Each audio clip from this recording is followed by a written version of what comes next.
Welcome to the Explainer. Today, we're going to completely unpack the security ecosystem of Cyber Ambassador to see exactly how modern digital defense actually works in practice.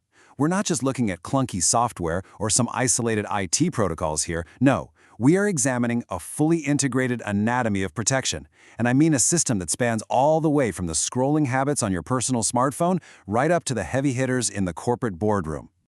So let's just dive right in, starting with their core mission. It's really the foundational blueprint for protecting our digital lives. Create a cyber-aware society.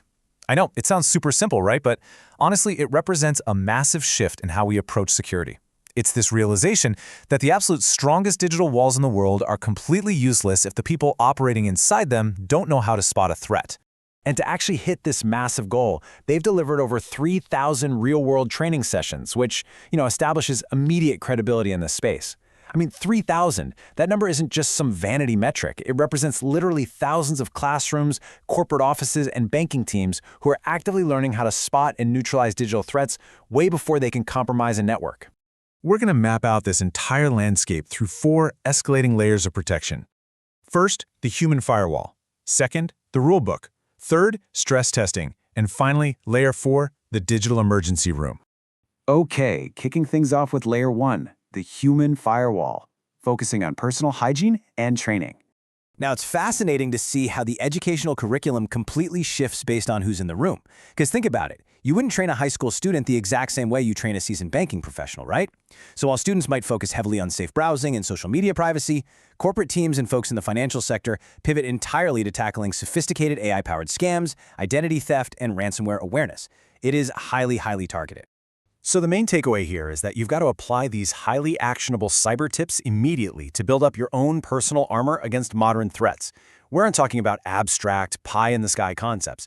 We're talking about enabling multi-factor authentication everywhere, absolutely refusing to scan random, unknown QR codes, and being hyper-aware of wild stuff like deepfake voice scams. These have to become daily habits, because if an attacker can't trick the human, they usually can't breach the system. Moving on to our second layer, the rulebook, which is all about regulatory compliance and governance. Just take a second to process the sheer volume of global and local privacy laws that organizations legally have to follow today, including India's new DPDP Act of 2023. Compliance is essentially the government and industry standard stepping in and saying, hey, you must be at least this secure to even operate. Big frameworks like ISO 27001 or Europe's GDPR, they set incredibly strict baselines for exactly how consumer data has to be handled, stored, and protected. And if we look at the financial sector, oh boy, these regulatory shields become incredibly specific. We're talking about massive, complex audits for entities like payment aggregators and urban cooperative banks. Basically, if you are handling people's money, the rulebook gets significantly thicker. Cyber Ambassador actually helps businesses navigate these intense requirements, ensuring banks comply with super strict frameworks set by the RBI, IRDI, and SEBI. Because, let's be real, failing these audits isn't just some annoying technical hiccup, it's a literal existential threat to the business. All right, layer 3, stress testing. We're getting into security posture assessments here. Now, before we look at how they do this, we absolutely have to understand VAPT. This is a core service that basically acts like a simulated cyber attack to stress test your corporate armor. VAPT stands for Vulnerability Assessment and Penetration Testing. It's essentially where the good guys put on the bad guys' hats and actively try to break into an organization's systems. They use the exact same tools and sneaky tactics as malicious hackers, but the whole goal is to map out the weak spots so they can be patched before a real attack goes down. And I love how this testing strategy scales up across an entire organization. It's like a giant puzzle. Step 1 starts right at the application level, the stuff on your phone. Then, Step 2 expands outward to the internal corporate network. And finally, Step 3 sweeps the entire remote cloud infrastructure. You see, a proper stress test can't be siloed. Literally every single open door has to be checked and double-checked. They even pull out some highly specialized tools for this, like robot penetration testing and meticulous line-by-line security code reviews to catch those deeply hidden structural flaws. This goes way beyond just, jiggling the locks on the front door. This is pulling out the actual architectural blueprints of the software. By reviewing the code line by line, they make absolutely sure that vulnerabilities aren't somehow baked right into the DNA of the technology itself. Which brings us to our fourth and final layer, the digital emergency room.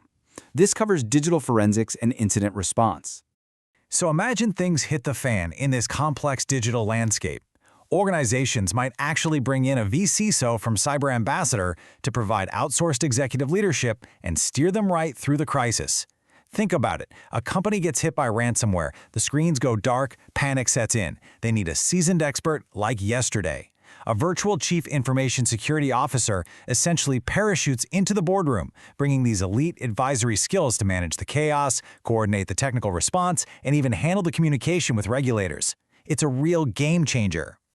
It's really interesting to see the stark contrast here. On one side, you have proactive threat hunting, which is entirely about preventing the fire in the first place. But on the flip side, reactive forensics is what happens when you have to put the fire out and investigate the ashes. Digital forensics trace exactly how a breach happened, what specific data was compromised, and even who might have stolen critical intellectual property after the fact. Honestly, seeing this entire anatomy of defense completely mapped out like this really forces us to pause. It makes you evaluate where your own critical blind spots might be hiding, right? We've journeyed all the way from the psychology of the everyday user right up to the intense forensic investigation of a massive corporate data breach. This ecosystem is huge, and a single weak link at literally any of these layers could bring the whole structure crashing down. To wrap things up, I want to leave you with one final, absolutely vital tool from their personal hygiene tips. If you or your business ever do fall victim to a breach, you need to dial the National Cybercrime Reporting Hotline immediately. In India, 1930 is the number to remember for instant cybercrime reporting.